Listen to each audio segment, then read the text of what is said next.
Hey, is that folk music there you play there? What is that? How do you call that folk music?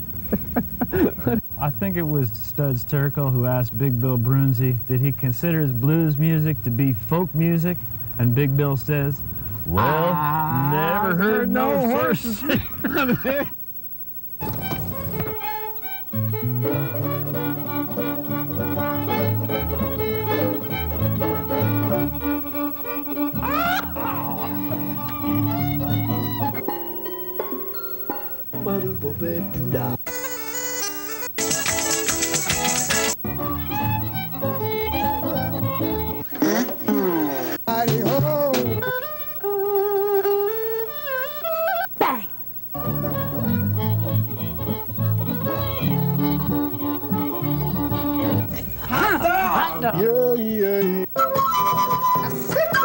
Don't hesitate. It could be your ticket to a new tomorrow.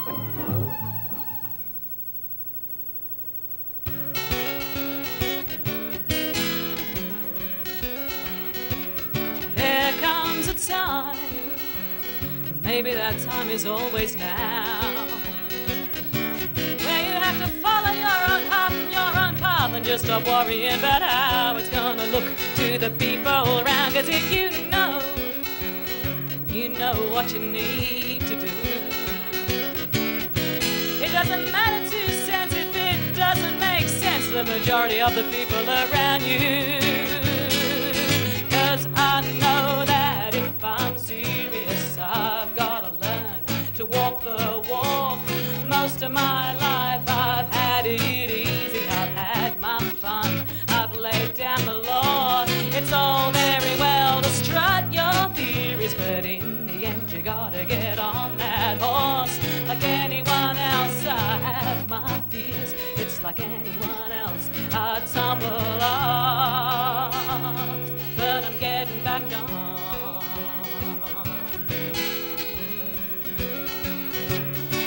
There is a point where most people, even brave ones, will turn back. And anyone you meet out past that point deserves your respect for just being on the track. There's a frontier that you won't find on any chart. Now the dragon's drawn their writhe and spawn, the domestic cartographer's nervous heart. But I know that if I'm serious, I've gotta learn to walk the walk. Most of my life I've had it easy, I've had my fun, I've laid down the law. It's all very well to strut your theories, but in the end you gotta get on that horse. Like anyone else, I have my fears. It's like anyone else, I tumble off, but I'm getting back on.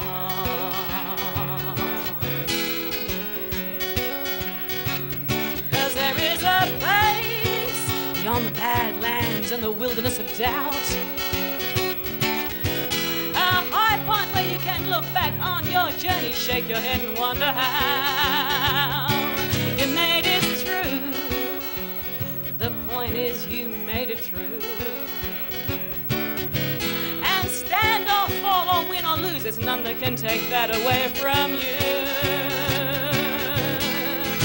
And if you think I'm intrepid, well, I can only say that I do my best. I've had my failures, I've had successes, I've hurled my curses, but I've been blessed.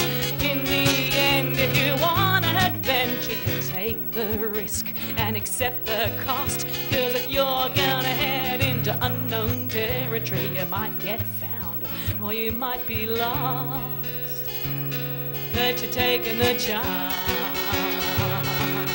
When you're lying there on your deathbed, well, this is the question that's waiting for you. Do you regret more the things you did or the things that you didn't do? But I know that if I'm serious, I've gotta learn to walk the walk. Most of my life I've had it so easy, I've had my fun, I've laid down the law. It's all very well to strut your theories, but in gotta get on that horse. And anyone else might think I'm delirious, and anyone else might think I'm wrong. But I'm getting back on, I'm getting back on.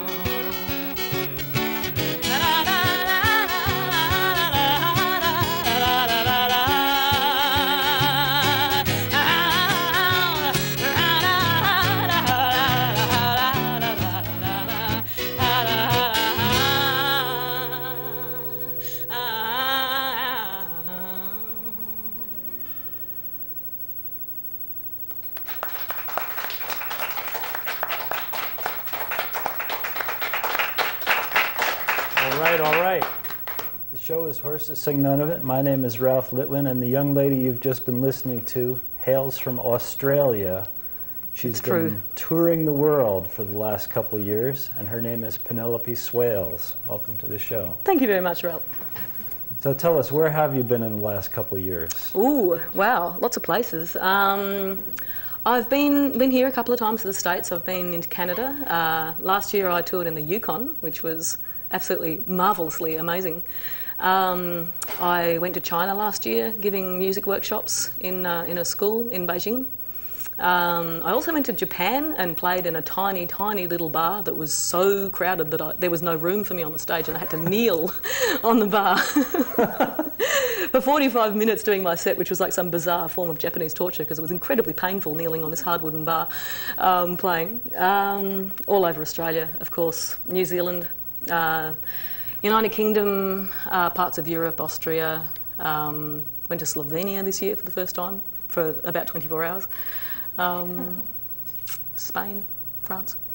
That's quite a list. I'm sure I've left something out. Hard to remember all those places. Yeah, I remember sort of snatches of stuff. I remember gigs. Yeah, I remember audiences. Want to give us some more music? Sure. Okay. Well, people, regulars to the show, might go, "What's she doing with a microphone?" Because I know you don't usually have the plugged version. This is sort of like the opposite of unplugged. This is plugged. The reason I've got this set up is because I've got a sampling machine down here by my foot. So one of the things, about 2 or 3 years ago, I got a bit frustrated with what was available to me as a singer-guitarist. So I started messing with the devil in the form of sampling technology. So this is my new toy. New toy. New toy. New toy. New toy. New toy. Battery operated. New toy. New toy. Battery operated. New toy. New toy. Battery operated. Adjustable speeds. New toy. New toy. Battery operated. Adjustable speeds. New toy. New toy. Battery operated. Adjustable speeds. New toy. But it does more. Adjustable speeds. It does things backwards, and I love that. This is a completely gratuitous backwards moment. I haven't worked out a way to get the backwards into the set yet, but what it's really handy for is I now finally have been able to find out what the satanic messages are in my own songs. Very, very useful. So I'm going to use this now to tell a story about a friend of mine called Margaret. And Margaret died a few years ago. She died in the year 2000, but that's okay because she was 100 years old and she was over it, big time. She really was. She really, really was. And like you'd sort of go around to her and say, "Hi, Margaret, how you doing?" She'd go, "Old." And she once said to me, "Do you realise that I've been old since before you were born?" So yeah, she was a bit over the whole being old thing. But she was born in the year 1900 and she lived to the year 2000, which is a remarkable lifespan. And because she was the daughter of a diplomat, a British diplomat, she was Scot, but she was born in Seoul, in Korea. And she spent her childhood in Korea and also in Shanghai, so between those two diplomatic posts.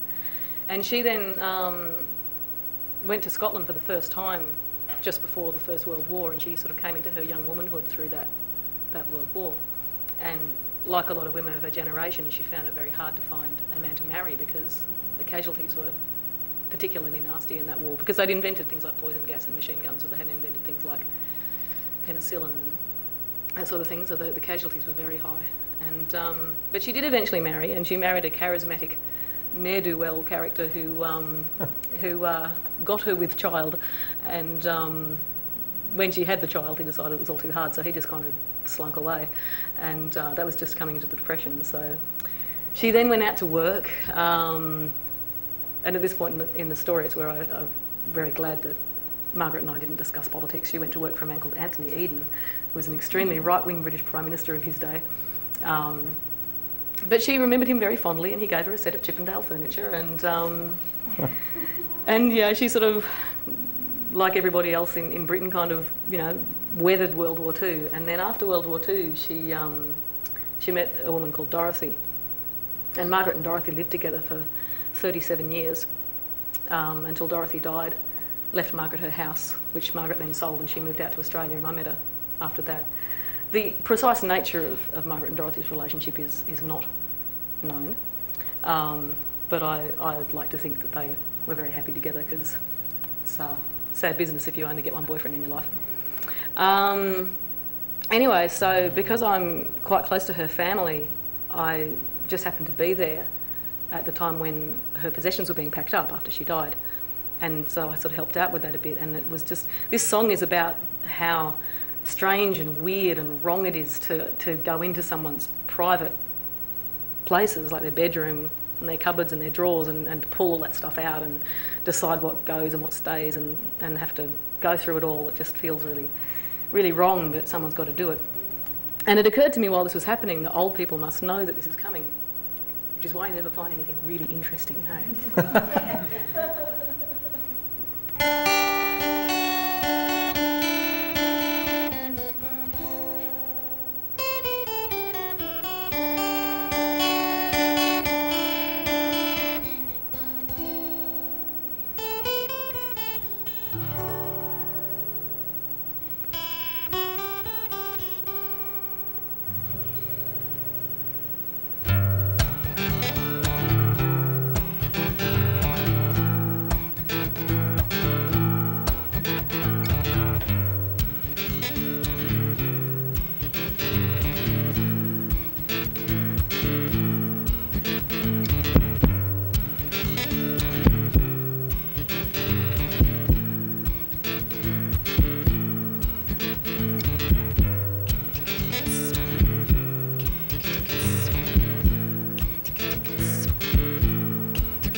When someone has died, they are so suddenly and completely gone, while everything that they have left behind is so pressingly and overwhelmingly there.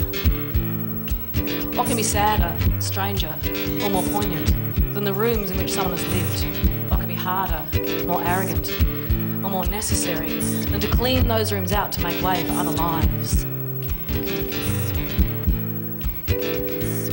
You have to say to the memories, you cannot take up this much space.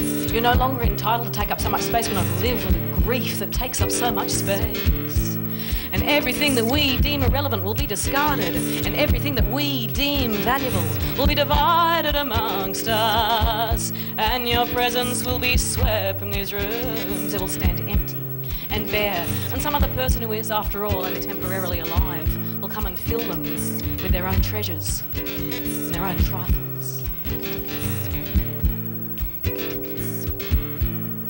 People like to have things to remember each other by, and looking at these sad, sweet, cluttered, empty rooms, I wish to leave nothing behind me when I die, so that secrets big and small may not fall into the hands of those who would not, could not, ever interpret them right. hands. And for the first time I understand the privacy of the dead. Why is it in old age that we destroy what might be seen as precious mementos? Burning letters, tearing up poems, throwing out journals, discarding photos. It's because we become aware that people related or unrelated who bear us love or indifference or even hatred will come to own everything that we own. And there's not the slightest chance that they will discover the truth, because the truth is rendered in younger colours. So do we fear revelation more, or misinterpretation more? As survivors we regret how little we know, how little we find, how little we leave behind.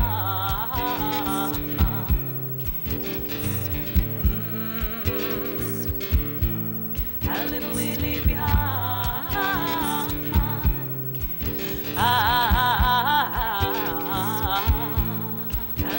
Farewell, Margaret, Godspeed, yeah, whatever that means. Farewell, Margaret. A turn of the century child became a millennial grandmother, almost a great-grandmother. How did this happen, she might have cried. Time flies as we get older. A day is like an eternity to a toddler, but in old age it all slows down again. Too long, these last few painful years, each one so much the harder. The isolation of our failing years, the frustration of a world growing smaller. And how hard to go from strength and capability to that. So small and frail in her small flat, like a withered leaf pressed between the pages of a book, waiting patiently for company, unable even to make them a cup of tea. From once she had laughed, danced, cooked meals, born children, suffered, loved, fought. Farewell, Margaret, Godspeed, yeah, whatever that means. Farewell, Margaret.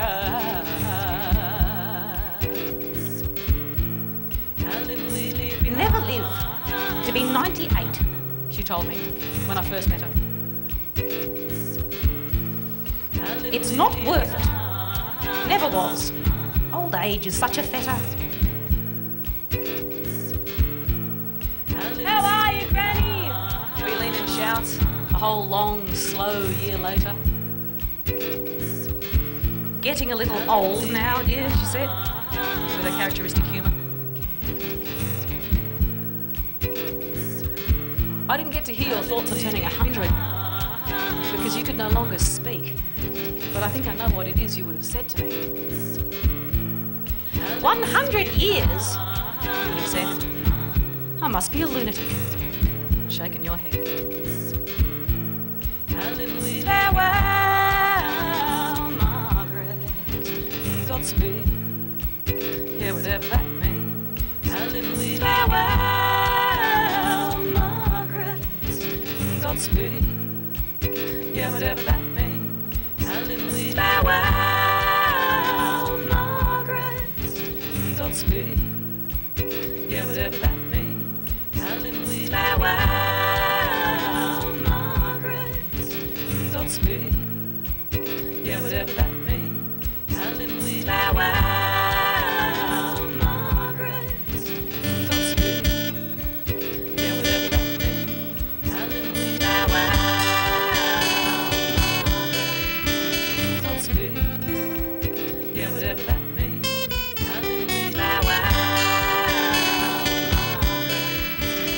Godspeed, yeah, whatever that means.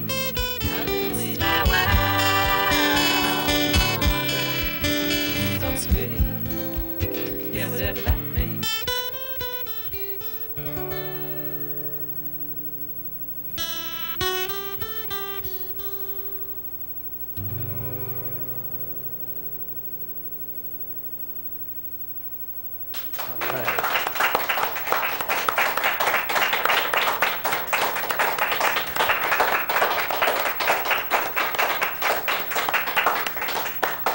That is beautiful, Penelope. Thank you, Ralph.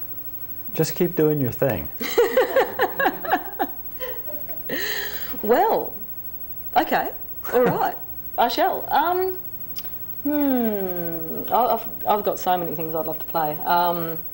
But I've just rediscovered a song that I hadn't played of my own for quite some time. And I put this out on an album in 1998 called Justifying Your Longings to the Doctor. And on this album there was a trilogy of songs about people I'd met in my travels that just showed an incredible courage and incredible perseverance and endurance, yeah. And one of these stories came about. I get most of my fan mail by email these days, but...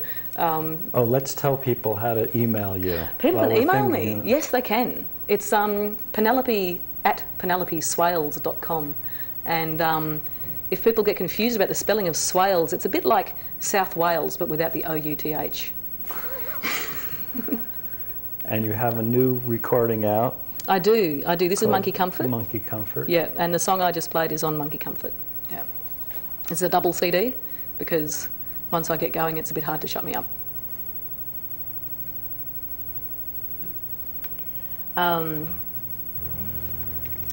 But I'm gonna change channels to a previous CD for this one, and this is called Chain Break, and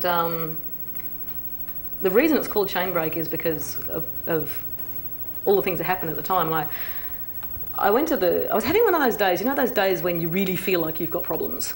You know, you really think that you've got problems. Yeah. I was stomping around, and I went to get my mail from my post box, and I opened it up, and it was all bills and circulars and junk, and then there was like one personal letter. I was like, hey, personal letter. And I opened it up, and it was from the mother of a fan of mine. And she said to me, you might remember my daughter. And she described this concert that I'd had recently where it was actually quite a formal, kind of serious, you know, music lovers concert. And there was this table of young women who were, you know, in their late teens, going off, as we say in Australia. They were being very boisterous and very good-natured about it too. But at some point in time, I sort of made some smart comment to these women in an attempt to kind of just get them to settle a little bit. And this... this girl laughed so hard that she actually fell off her chair. and you can't do anything about someone like that. It's like, okay, fine, all right. And it was from her mother, and she wrote to tell me this terrible news that her daughter had been, like shortly after that concert, that she'd been at a party. She was 17 years old. She was at a party, and she'd been sitting on a 4th floor balcony railing with a drink in one hand and a cigarette in the other hand, and she'd fallen and she'd broken her neck. And it was still at that really early time when no one really knew how bad it was going to be, and you know, it was just like this awful, and I was just like, oh my God, you know. And she wrote to me to say, next time you come through Sydney, would you come to the hospital and play for her, because she's going to be there for a few months, you know. So I went, of course, you know. So I went to the hospital, and it was raining, and I got lost, and I was late, and it was all the wrong things when you're going to a hospital to do the evening visit. And I was sort of like tippy-toeing through these corridors with my guitar, sort of about 8:30 or maybe 9 o'clock at night, going, oh, they're going to be so mad at me. And eventually this charge sister came and found me and went, yes, we've been expecting you. And so we had to put Joanna in the gymnasium, in the physiotherapy room, because she was disturbing the other patients. So I went into the physiotherapy room, and she was there. 4 minutes. Okay, I better sing the song then. See what I mean? Once I start, I just don't stop. But anyway, she's going to open a cafe, is the latest thing.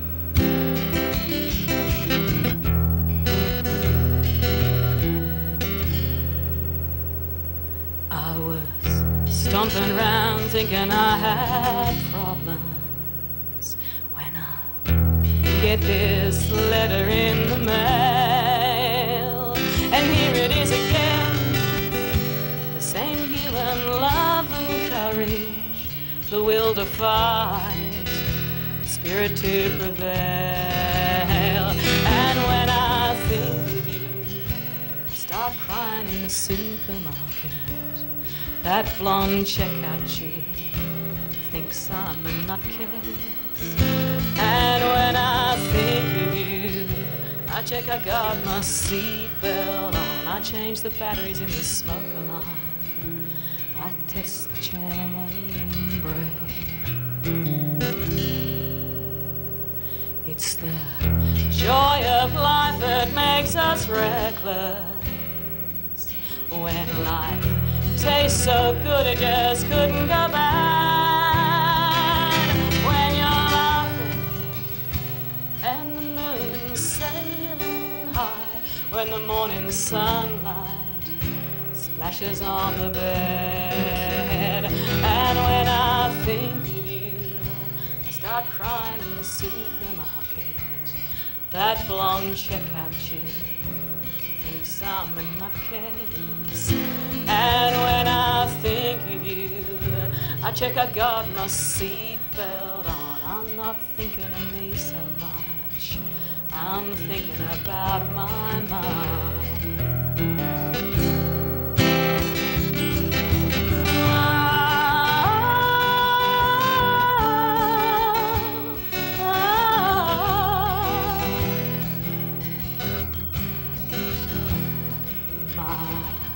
Dearest love was nearly blown to pieces. He held a dying man in his arms. Even now he looks down, he still sees the bloodstains. He still thanks the dawn for every day. And when he heard about you, he got all teary in the express lane. Oh, that young girl Elaine thinks we're hippie weirdos. And when I think of you, I'm not thinking about bodily harm. I'm thinking about wit and warmth. I'm thinking about your heart. Your heart.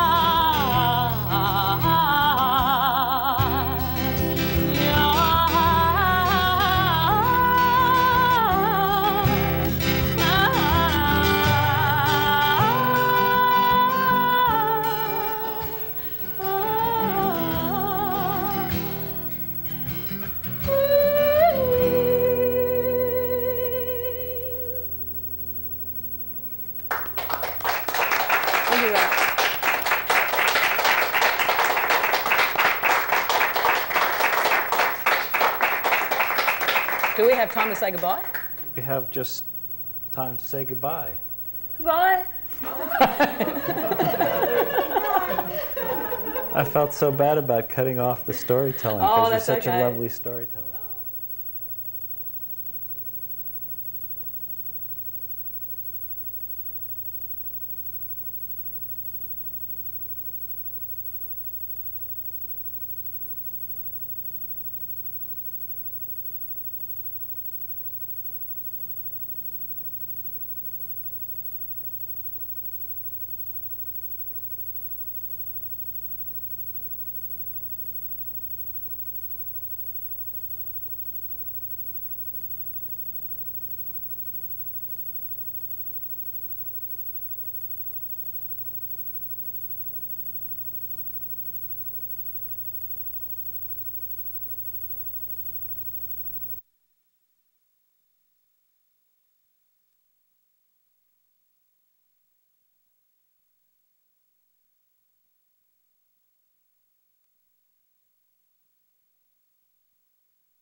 Time to say goodbye. Goodbye.